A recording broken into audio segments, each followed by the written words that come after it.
So I was just thinking this while I was putting together some swim baits. I was gonna go do some big swim bait fishing today, and it kind of dawned on me.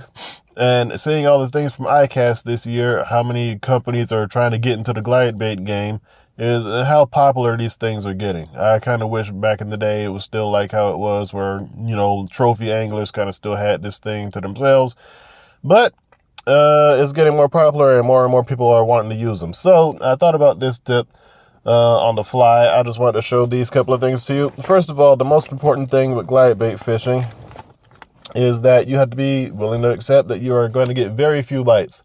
You're not looking for a bunch of fish, you're looking for the right ones. That means if you've caught your tournament bag, you've got your limit, and then you want to get your kicker fish, you can go ahead and throw the glide bait. Or if you're out looking for a true trophy fish and you're willing to go all day just to get 1 or 2 or 5 bites in a whole day and a bunch of followers, then you'll go with these.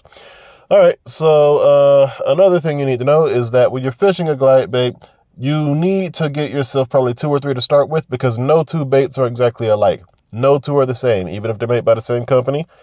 You need to go out and get yourself 2 or 3 and figure out which ones you like and which ones you don't like. Some of them are going to be in your wheelhouse and some of them are not. The next thing you need to know about glide baits is that there are several variations of them. Some are very short and choppy. Some of them have big, wide glides. Some of them are somewhere in between, and some of them are variable or adjustable.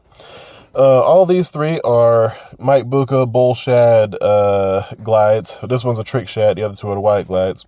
Now, the real difference between a wide glide and a chop glide is the wide ones have a very short range of movement with the tail.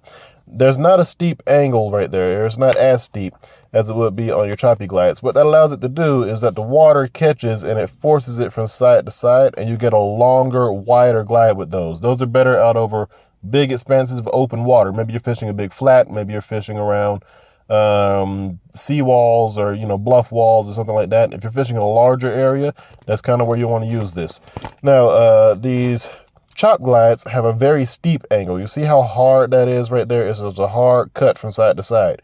What that forces this bait to do is it will turn almost on top of itself. It'll flip-flop side to side, and it will even fish in place well. What these do is they fish a very confined, tighter area better, and they do a better job at making a fish react. So if you're throwing, I like to carry both at the same time, see which one they like that day.